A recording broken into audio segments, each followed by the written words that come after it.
오래전에 나온 책 중에서 하나님의 대사 이런 제목의 책이 있었는데요. 이 책의 저자는 주중 대사 또 통일부 장관 이런 일들을 행하셨던 역임하셨던 김하중 장로님이신데요. 이 장로님의 별명이 기도하는 대사 혹은 하나님께 묻는 대사, 이런 별명을 갖고 있었다고 합니다. 왜 이런 별명을 얻게 됐냐 하니까 이 장로님은 매사를 하나님께 질문하고 하나님의 뜻을 구하는 삶을 사셨는데 좀 과하다 싶을 정도로 그렇게 하셨다는 겁니다. 예를 들면 이런 겁니다. 이 장로님이 이제 대통령 의전 비서관으로도 일하기도 했다는데요. 이제 의전 비서관이다가 보니까 대통령의 집무실을 수시로 드나드셔야 했다는 겁니다. 근데 이 장로님에게 철칙이 뭐냐 하니까 대통령께 보고하러 들어가기 전에 어떤 경우라도 먼저 기도하고 간다. 이게 이분에게 굉장히 중요한 철칙이었는데, 그래서 이제 내가 보고를 하러 들어가겠다고 신청을 해놓고 이제 기다리고 있으면 이제 지금 들어오라고 연락이 온대요. 그래서 그 장로님이 어디에서 그의 그 소식을 듣든지 간에 지금 들어오라는 그런 말이 떨어지면은 바로 그 자리에서 기도한다는 거예요. 그래서 하나님 앞에 들어가서 참 지혜롭게 또 정직하게 그렇게 잘 할 수 있도록 그렇게 하나님 은혜를 구하고 이제 집무실로 들어가곤 하셨는데, 어느 날은 뭐가 좀 분주하고 그러셨는지 이제 그 집무실에 들어갈 때 깜빡 잊고 기도를 하지 않고 들어간 거예요. 이거 뭐 인간이 그럴 수 있는 거 아닙니까?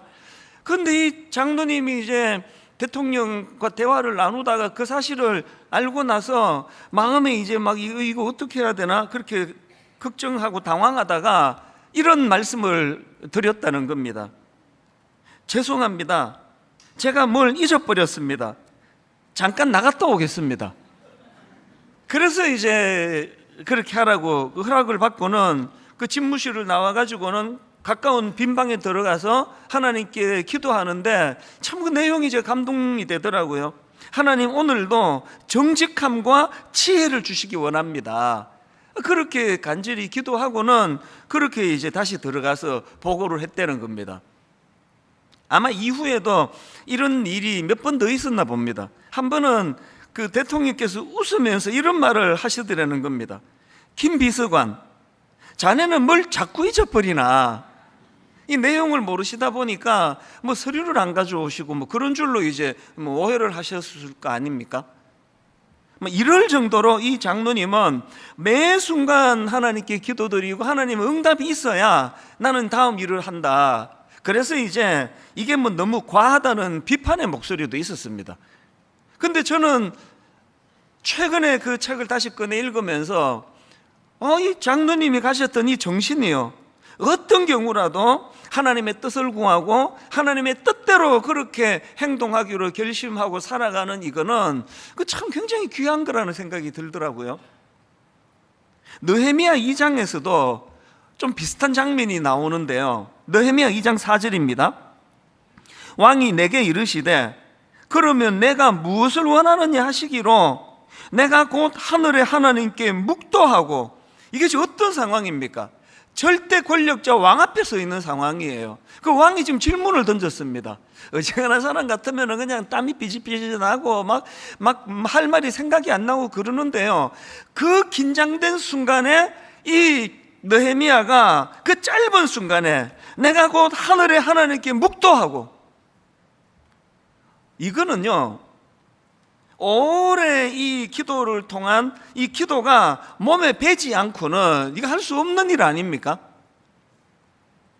매 순간순간을 하나님의 뜻을 따르고 하나님을 인식하고 하나님께 의뢰하고, 저는 그 하나님께 의뢰한다는 이 표현을 참 좋아합니다.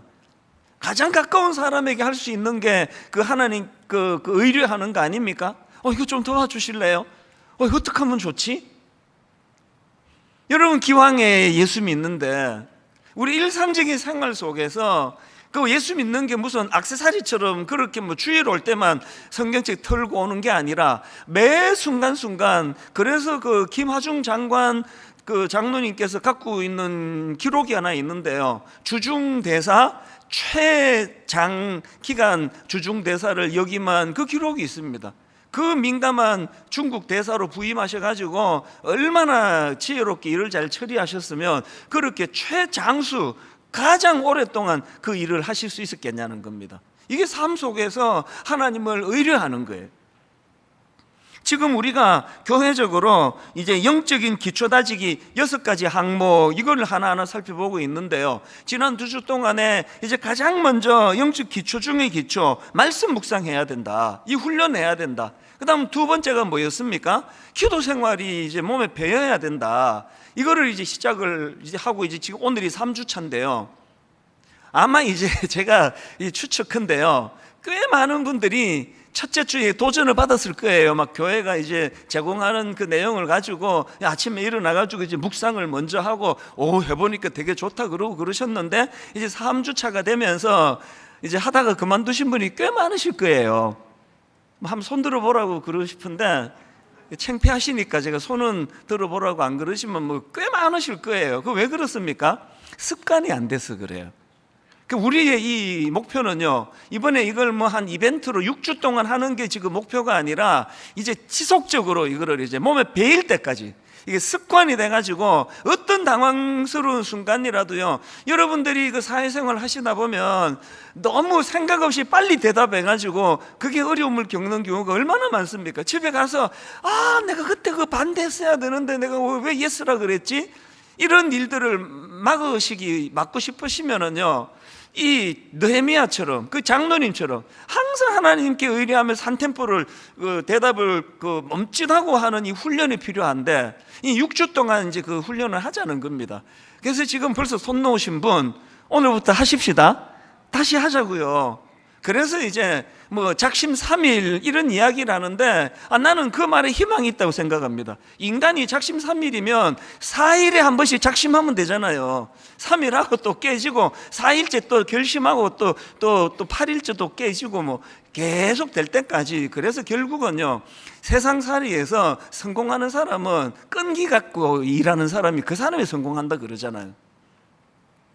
그래서 이제 이 말씀 훈련, 기도 훈련을 이제 우리가 계속 이제 몸에 배일 때까지 해야 되는데요. 그런데 여러분, 제가 제시해 드렸던 이 2가지는요, 이거는 개인 훈련입니다. 개인이 홀로 행하는 차원에서의 훈련 아닙니까? 그래서 이제 여러분들이 이게 단계로 생각할 때 이제 내가 이제 어느 정도 말씀 읽는 것도 훈련이 되고 말씀 묵상도 훈련이 되고, 그래서 이제 뭐 등산을 가시든지 또 산책을 하시든지 또 이제 많은 분들이 이제 분당에서 서울로 출근하시는 분 보니까요, 뭐 지하철이나 버스에서 1시간 이상 왕복 한 2-3시간씩 걸리더라고요. 그럴 때 조금 지혜를 발휘하셔서 이제 내가 버스 안에서 책은 못 읽으니까 그때 내가 묵상할 수 있는 어떤 묵상거리를 좀 내가 생각해야지. 계속 개발하면은요, 하루가 얼마나 윤택해지는지 몰라요. 예전에 저희 교회에서는 이제 매 주일마다 여러분들한테 주보 간지로 성경 암송 카드를 드린 적이 있습니다.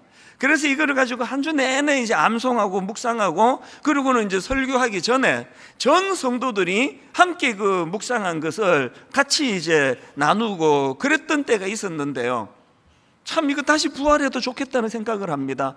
계속 말씀을 묵상하는 건 그것이 내 마음 안에서 늘 영향을 미치기 때문에 그렇습니다. 이제 오늘은 셋째 주인데요, 이렇게 이제 개인 훈련인 말씀 묵상도 이제 어느 정도 이루어지고 기도 생활도 어느 정도 이루어지면 이 2가지 개인 훈련이 잘 되는 분들이 눈을 돌려야 되는 게 이게 공동체성의 회복입니다. 공동체로 눈을 돌리셔야 돼요.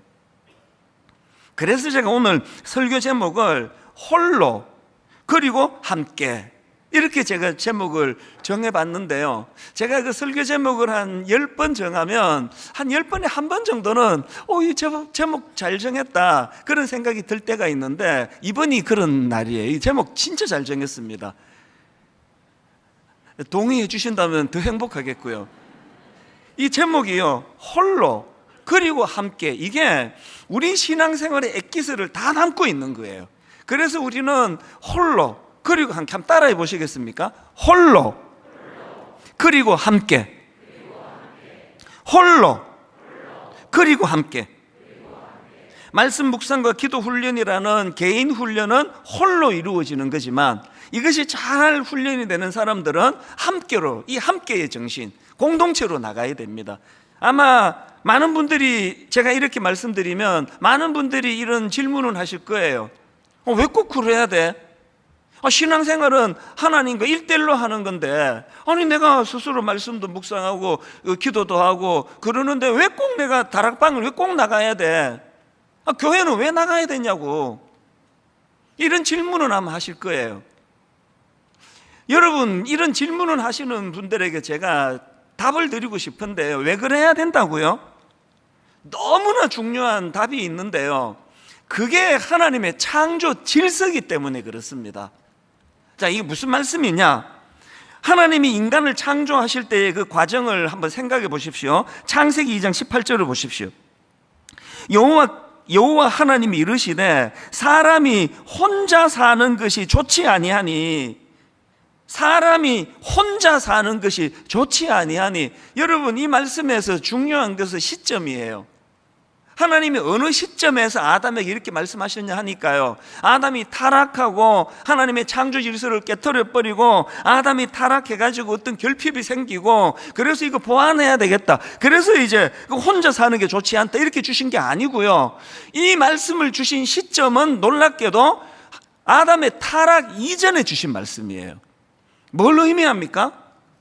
아담 혼자 충분히 모든 걸 다 갖추게 만들어 주셨습니다. 타락 이전에 아담 홀로도 충분히 너무나 아름다운 존재인데요, 그런데 하나님의 창조 질서에서 혼자는 좋지 않다는 거예요. 그 다음 중요한 말씀이 창조 과정에서 나온 창세기 1장 26절입니다. 하나님이 이르시되 우리의 형상을 따라 우리의 모양대로 우리가 사람을 만들고, 지금 여기 계속 반복되는 우리 삼위일체시기 때문에 내가 해도 전혀 틀린 거 아닙니다. 그런데 지금 창조 과정에서 하나님이 뭘 강조하시는 겁니까? 성부 하나님, 성자 하나님, 성령 하나님, 그 하나님의 공동체성을 드러내는 거예요. 그 하나님이 지금 공동체성으로서 우리라고 말씀하시면서 하나님께서 그 창조에 어떤 요소를 담기를 원하십니까? 우리의 형상을 따라 우리의 모양대로 우리가 사람을 만들고, 이게 바로 공동체적인 거 아닙니까? 세상 사람도 다 알아요. 예수 안 믿는 사람도요. 너무너무 조화를 이루는 어떤 그런 요소들을 가지고 조화를 이루는 것을 보고 사람들이 이렇게 말하잖아요. 저거 삼위일체를 다 이루었네? 그 믿음 좋은 사람이에요. 그 교회는 안 다니지만 그 인생의 원리를 알고 있는 거예요. 그 삼위일체가 조화를 이루었네? 너무나 아름다운 삼위 하나님의 공동체의 조화의 아름다움을 우리 인간에게도 그 정신이 부여해지기를 원하는 겁니다. 그래서 여러분, 이 개인적 차원에서 말씀 묵상과 기도 훈련하는 거 참 중요하고요, 홀로. 그런가 하면은 오늘 설교 제목을 홀로 이렇게만 잡아 놓으면은 그 완전한 게 아니잖아요. 그리고 함께, 우리가 지금 함께 모였잖아요. 홀로 그리고 함께. 제가 이런 내용들을 말씀을 전하려고 여러 말씀을 가지고 미리 묵상을 하고 살피고 했는데요, 제가 오늘 이 내용들을 너무나 잘 설명해 놓은 말씀을 하나 발견한 겁니다. 그게 바로 오늘 본문 말씀이에요. 오늘 이 말씀은요, 굉장히 유명한 말씀입니다. 예수님께서 12명의 제자를 부르시는 그 내용을 다룬 본문인데요, 제가 그 뒤에 있는 12제자의 이름 열거하고 그건 다 빼고 바로 제가 오늘 본문에서 누가복음 6장 12절 13절 이 두 구절에서 너무나 공동체와 관계되는 아름다운 원리를 제가 발견했기 때문입니다. 자, 오늘 본문을 한번 다시 한번 보십시오. 누가복음 6장 12절 13절 같이 한번 읽어보시겠습니다. 이때에 예수께서 기도하시러 산으로 가사 밤이 새도록 하나님께 기도하시고 밝음에 그 제자들을 부르사 그 중에서 12를 택하여 사도라 칭하셨으니, 여러분, 예수님이 12제자를 부르시는 여기에서 오늘 본문에서 너무너무 중요한 전제가 뭐예요? 예수님이 공적인 사역을 행하시기 전에, 본격적으로 일하시기 전에 제자들을 불러 공동체를 먼저 만드셨다는 거예요. 공동체를 먼저 만들어 그들과 함께 일하기를 원하셨다. 이것이 먼저 굉장히 중요한 원리고요. 그래서 기독교 용어로 독불장군은 없습니다. 혼자 잘났다는 거 없습니다. 함께해요. 그렇게 공동체를 이루시는데, 이 공동체를 이루어 가시는 과정에서도 제가 예수님에게서 발견하는 너무나 소중한 주님의 원리를 발견한 겁니다. 그래서 이거를 제가 두 가지로 정리를 해드리려고 하는데요, 우리 모두가 다 영적 성장을 이루기 원하신다면 영적 성장을 위한 두 균형을 기억하셔야 됩니다. 첫 번째 균형이 뭐냐? 아무리 공동체가 좋지만요, 첫째, 홀로서기 훈련이 먼저라는 겁니다. 홀로서기 훈련. 지금 12절에서 예수께서 기도하러 산으로 가서 밤이 새도록 하나님께 기도하시고 그런 다음에 날이 밝음에 그 제자들을 부르신다는 원리에서 너무나 중요한 것을 찾아낸 거거든요. 여러분, 이 예수님의 원리에서 뭐가 느껴지십니까? 제자들을 부르시기 전에, 그룹을 만들고 공동체로 생활하시기 전에 홀로, 단독자로 밤새도록 기도하시는 이 예수님의 모습, 그걸 통해 우리가 배워야 되는 건요, 아무리 좋은 교회 만나는 거 좋고요, 다락방에서 좋은 사람들과 교제하는 거 다 좋은데, 그 모든 교회 공동체가 살아나려면 그 구성원들이 하나님 앞에서 홀로 깊은 교제가 필요하다는 겁니다. 헨리 나우에는 오늘 본문에서 예수님이 이 모습에서 그 고독훈련, 이 고독훈련이라는 그런 명제를 만들어내는 걸 제가 봤는데요, 그 헨리 나우엔의 공동체라는 그 책에 보면은 이런 내용이 나옵니다. 고독이란 하나님과 단 둘이 있는 것이다. 당신의 삶에는 그런 공간이 존재하는가? 존재하세요? 여러분, 하루 일과 중에 하나님과 단 둘이, 그 당신의 삶에는 이런 공간이 존재하는가? 당신도 하나님과 단 둘이 있어야 한다. 그것이 왜 이토록 중요할까? 고독 속에서 당신을 사랑하는 자라 부르시는 하나님의 음성을 들을 수 있기 때문이다. 기도란, 잘 들어보세요, 기도란 당신을 내 사랑하는 딸, 내 사랑하는 아들, 내 사랑하는 자녀라 부르시는 그분의 음성을 듣는 것이다. 우리가 다락방하고 교회에서 만나 성가대하고 주일학교 교사하고 좋은 사람들끼리 만나고 찬양하고 먹으러 가고 교제 나누고, 이 모든 것이 아름다운 모임이 되기 원해서는 여러분 각자가 하나님 앞에서 먼저 단독자가 되는 거예요. 하나님 앞에 홀로서는 훈련이 필요하다는 겁니다. 제가 지난 세월을 쭉 돌아보니까요, 저는 뭣도 모르고 그냥 막 살은 것 같은데요, 이 철저한 하나님의 의도된 훈련을 저를 통해 이루어 주셨더라고요. 제가 청소년 사역을 본격적으로 시작한 게 33살 때부터거든요. 근데 놀랍게도 딱 그로부터 10년 전부터 저를 고독훈련을, 강도 높은 고독훈련을 시키신 거 아닙니까? 7년간 시카고로 이민 가서 말로 다 할 수 없는 광야에 내 던져진 것 같은 너무너무 외롭고 고독한 그 눈물 나는 과정을 겪게 하시고요. 그리고는 이제 이번에는 장소를 또 바꾸어 주셔가지고 제가 목사가 되겠다고 그랬더니 하나님께서 한국으로 저를 이제 역이민을 보내주셨는데, 그 신학교 3년 내내 진짜 외로웠습니다. 여러 번 말씀드렸잖아요. 와보니까 학교가 그 경기도 양지, 듣지도 보지도 못한 산 중턱에 있더라고요.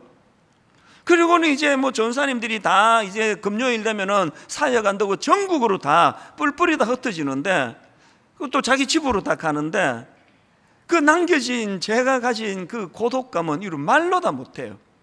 여러분 방학이 되면은 하루 한마디도 못할 때가 많다고 지난주 말씀드렸잖아요. 그런데 놀랍게도 지금 그때를 되돌아보면은 하나님께서 저에게 만 10년간의 청소년 사역자로 세워주시고, 그리고 20년 동안 분당 우리 교회 담임 목사로 세워주시기 전에 저에게 베푸신 게 10년간의 고독훈련이에요.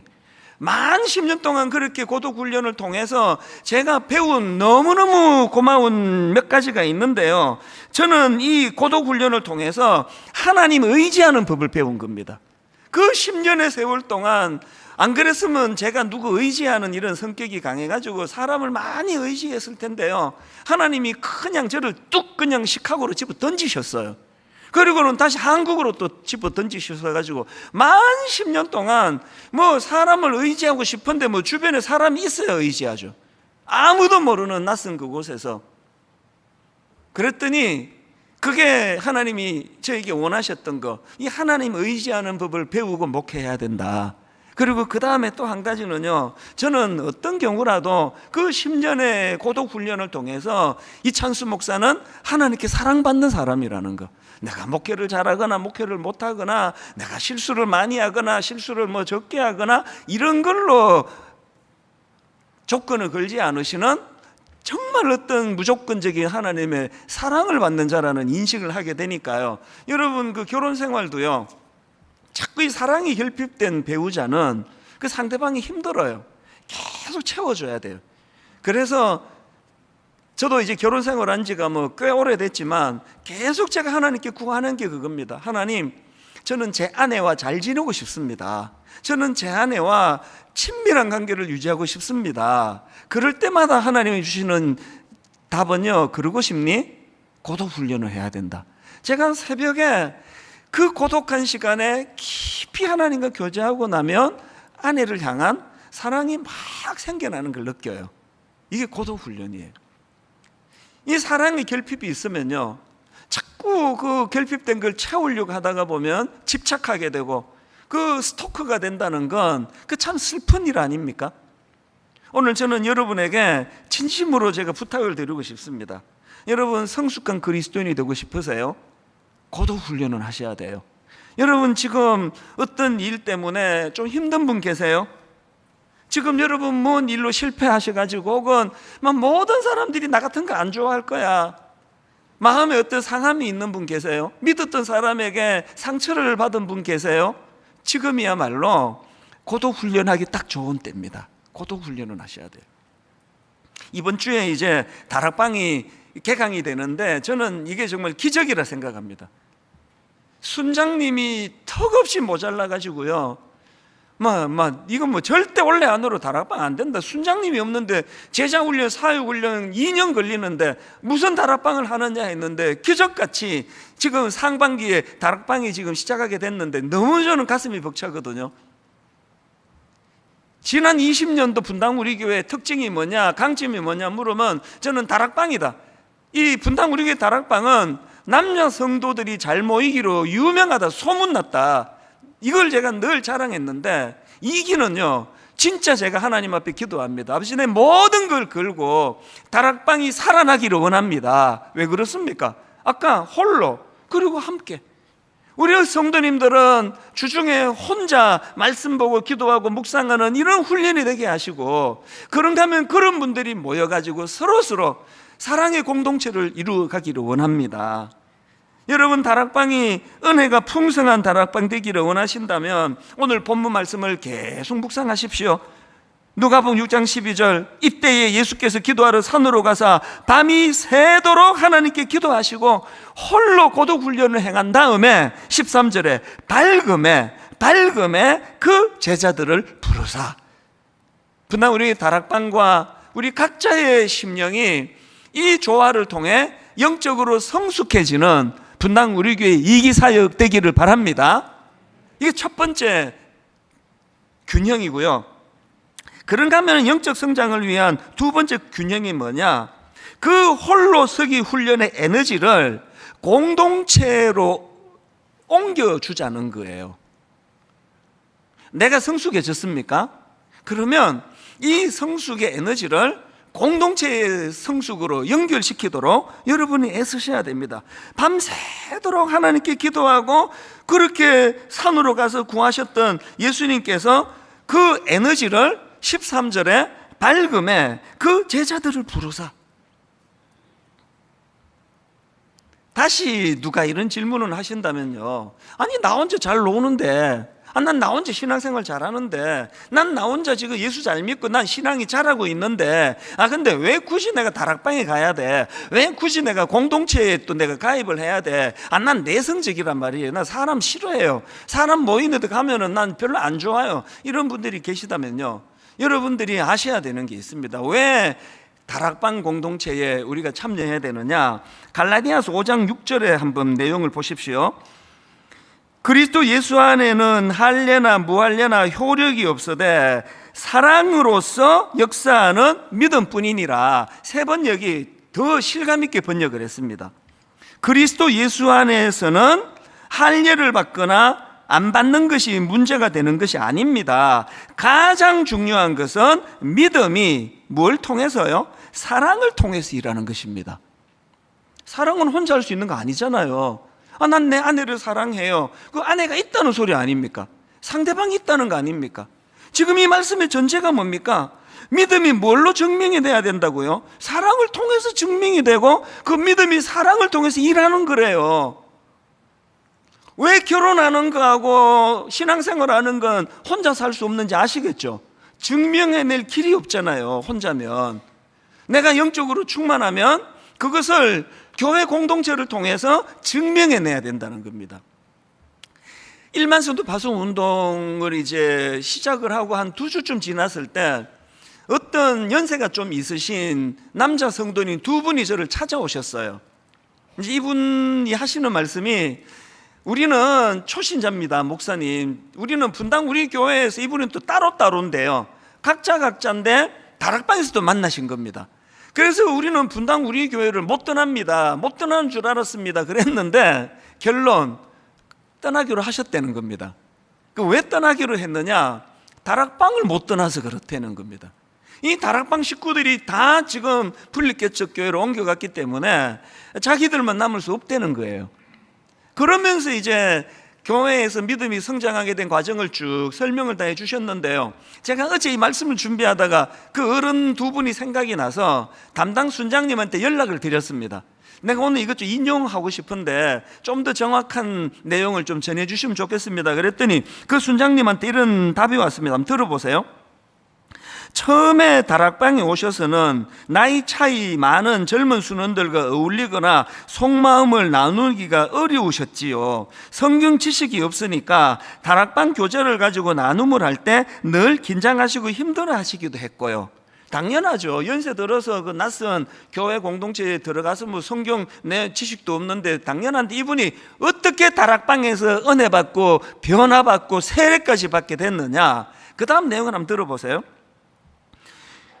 2분이 다락방 모임에 앞장서시게 된 계기는 2분이 좋아하는 등산을 다락방 순원들과 계획하면서인데, 참 고마운 건 등산이라면 질색을 하는 순원들도 따라 나서게 되었고, 그러면서 함께 산에 오르고 그 과정에서 335 이런저런 속마음 이야기를 하고 산 정상에서 웃으며 오이도 잘라 먹고 사진 찍고 하면서 마음을 여셨어요.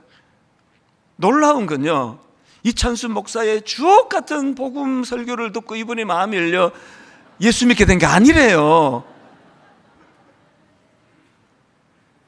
등산을 너무 좋아하는 이분이 가만히 보니까 저 젊은 저 사람은 그 등산 싫어한다는데 자기를 위해서 따라와주고 오이 깎아주고, 그리고 그런 얘기까지 하시더라고. 저 만났을 때 처음에 교회에 이제 눈을 떠가고 예수를 믿기 시작할 때 자기 위주로 배려해 주느라고 맥주도 사주셨대요. 교회에서는 술 마시면 안 된다고 알고 있는데 맥주를 사주시면서까지 마음을 열도록 애써주신 그 공동체, 이 얼마나 성숙한 겁니까? 그래서 일만성도 파송 운동이 성공할 수 있게 된 원인 중에 하나는요, 이게 다락방별로 교구를 미리 1년 반 동안 만들기 때문에, 그래서 저는요, 남기로 하신 분들에게 고마운 게 그거예요. 다른 교회 같으면 일만수도 파송 운동 나가는 거가 공동체를 이탈하는 거잖아요. 분립하는 게. 그런데 이게 우리 교회는 남는 게 이탈이, 남는 게. 그 교구가 이렇게 쏙 옮겨가지고 교회가 됐으니까. 그리고 그 다락방 식구들이 그대로 갔는데 나는 이 교회를 사랑하기 때문에 난 분당 우리 교회를 세워야 돼. 그래서 남기로 하면서 그 공동체를 이탈하는 그 가슴 아픈 결정을 하신 분이 너무 많으신 거예요. 그래서 저는요, 순종해서 가신 분들도 너무너무 고맙고요, 말로도 알 수 없이 고맙고요, 이 교회를 위해서 내가 남기로 했다, 그런 대가 지불하신 분들도 너무너무 고마운 거예요. 순종해서 가신 분들은 그 집 앞에 작은 교회와 29교회를 세워나가기 위하여 힘에 겹도록 사명을 감당하셔야 되고요, 남기로 하신 분들은 여러분들이 이 교회를 세워나가도록, 그래서 남기로 하신 순장님들도 감사하고요. 이 두 가지 포인트는 아시겠죠? 고독 훈련이 먼저예요. 하나님 앞에 단독자로 서는 겁니다. 그 다음 두 번째가 뭐예요? 그렇게 내가 영적으로 충만하면 그걸 그냥 가두어 두는 거 아닙니다. 다락방을 위하여, 영혼을 위하여, 새 생명을 위하여 그들에게 흘려보내주는 이 두 가지 균형. 한 가지 말씀만 더 드리고 이제 오늘 결론을 맺으려고 하는데요, 최근에 제가 너무 감동적인 이야기를 어느 글을 본 겁니다. 미국 캘리포니아 그 북쪽에 그 레드우드 국립공원이라고 있다는데요, 저는 뭐 가보지 않았죠. 이 레드우드 국립공원의 그 특징이 뭐냐 하니까 세계에서 키가 제일 큰 나무, 또 가장 오래된 나무, 그런 나무들이 절비한 데가 그게 레드우드 국립공원이래요. 그래서 뭐 제가 그때 그 글을 보니까 키가 115cm, 하여튼 100m가 넘어요. 어마어마하게 큰 키를 갖고 있는 나무도 있고요. 그리고 막 둘레가 얼마나 큰지 그 사이로 차가 지나가는 정도로 그 너비가 넓은 그런 나무도 있고. 그런데 이번에 제가 새삼 놀랐던 게 뭐냐 하니까요, 그 공원에서 자라고 있는 그 레드우드 나무, 그러니까 레드우드 나무가 이제 줄을 이루니까 공원 이름을 그렇게 지은 것 같아요. 그 레드우드 나무는요, 뭐 세계 신기록이 아니더라도 보통 나무들이 키가 한 60m, 70m가 된대요. 여러분 60m 그러면 아파트 20층 높이에요. 70m는 아파트 23층 높이입니다. 키가 그렇게 그 큰 나무들이 절비한데요, 뭐 상식적으로 다 아시잖아요. 나무가 키가 그렇게 크면 어떻게 해야 돼요? 뿌리도 그만큼 깊어야 되잖아요. 그래야 바람에 이게 뽑히지 않는데, 불행하게도 그 레드우드 그 지역 안반, 그 지역의 지질이 이게 바닥에 이게 안반으로 돼 있다, 안반으로. 그러니까 뿌리를 깊이 내리지를 못한대요. 그래서 키가 60m, 70m나 되는 그 레드우드 나무가요, 기껏 뿌리를 내린 게 겨우 한 3m, 4m밖에 못 내린대요. 그 캘리포니아가 또 바람이 많이 부는 걸로 제가 알고 있는데, 그 어떻게 뽑히지 않고 그렇게 몇백 년씩 그렇게 자랄 수 있는 건가? 내 진짜 감동적인 분석을 본 거예요. 이 나무들이요, 키가 그렇게 큰데 뿌리를 내리지 못하니까 어떻게 그 거센 태풍을 견디며 오랜 세월 생명을 보존하며 자랄 수 있었는가? 그 레드우드 나무들끼리 뿌리가 서로 연결이 되어 있다는 거예요. 뿌리와 뿌리가 서로 연결을 하고 서로 얽어매고 서로 붙잡아주고, 심지어는요, 그 레드우드 나무들은요, 거센 바람이 몰아칠 때 서로 붙들어주는 역할을 할 뿐만 아니라 심지어는 가뭄이 찾아오면은 영양이 부족한 나무에게 자기 영양분을 공급하는 그런 일도 한다는 겁니다. 이게 믿으시지가 않은 글을 제가 본 겁니다. 마음에 감동이 확 밀려오면서요, 기도가 나오는 거 아닙니까? 하나님, 분당 우리 교회는 레드우드 교회가 되기를 원합니다. 그저 그냥 나 뿌리가 뭐 그냥 엄청난 깊어 이거 자랑하는 사람이 모인 교회가 아니고요, 담임 목사부터 뿌리가 얕아요. 다 그저 뭐 참 뿌리가 얕고 혼자 서 있으면 바람 한번 휙 불면 그 뽑혀질 수밖에 없는 약한 존재지만, 그런데 이 교회의 강점은 서로 뿌리가 뿌리를 연결하고 서로 붙잡아주고, 심지어는 참 초신자 나 등산 가기 싫은데 등산 가기 싫은 사람 산 한번 다녀오면 며칠씩 알아 누워요. 알통 붓고. 그런데 그 초신자 어른을 위해 가지고 기꺼이 따라 가지고 오이를 깎아 주고, 심지어는 그분 마음을 열게 하기 위하여 맥주를 사다 주고, 막 이런 노력을 통해서 굳건히 믿음이 서가는 그런 교회, 그런 다락방. 결론으로 한마디만 더 부연하자면, 저는 여러분이 만들어가고 있는 여러분의 가정이 레드우드 가정이기를 바랍니다. 자녀가 더디 자라는 것 때문에 속상하시잖아요. 또 인간의 그 남의 밥그릇이 커 보이는 그 원리 때문에 뭔가 우리 아들은 우리 딸은 좀 더디 자라는 것 같고 그러시잖아요. 그래서 자꾸 그걸 지적하면은 아이들은 더 주눅이 들어요. 여러분, 우리 자녀들을 위하여 기꺼이 뿌리를 다 그들을 붙잡아주는 레드우드 나무가 되지 않으시겠습니까? 남편이 혹은 아내가 그 좀 마음에 안 드는 부분이 있을 때 10번 그거 지적한다고 고쳐지지 않아요. 오늘 저녁에 가족이 함께 모여 우리 레드우드 나무가 되자.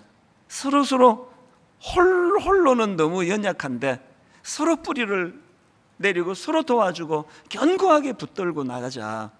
분당 우리의 이기사역, 홀로는 말씀 묵상하는 일에, 기도 훈련하는 일에, 그래서 그 장로님처럼 어떤 결정을 하기 전에 나는 하나님께 의뢰한다. 이 훈련이 개인적으로 잘 돼 있고, 이것이 잘 된 분들이 그것으로 교만으로 가지 않고 어디로요? 공동체의 에너지로 흘러가. 그래서 이제 이번 주부터 시작되는 다락방 모임에서 너무너무 아름다운 소식들이 계속 전해지기를 원합니다. 분당 우리 교회는 초신자가 많은 교회로 지금 뭐 어쩔 수가 없습니다. 이제 좀 섬겨야 되는 숫자는 많지가 않고, 이제 기존 신자 등록을 안 받다 보니 이제 초신자들이 많아요. 이분들이 제 설교를 듣고는 한계가 있습니다. 다락방 공동체에서 서로 섬기고 격려하고 레드우드 나무가 되기를 원합니다. 결론을 맺으면서요, 제가 이제 이 설교를 준비하는 내내 마음을 뜨겁게 한 찬양이 하나 있는데요, 그게 개척 초기의 추억 때문에 그래요. 어느 주일인가 펑펑 울었던 기억이 있거든요. 왜냐하니까 여러분 다 아시지만 저는 어른 목회를 해본 적이 없습니다. 그래서 개척 초기에는 너무 많이 두려웠어요. 토요일에 뭐 제대로 발 뻗고 자본 적은 없고요.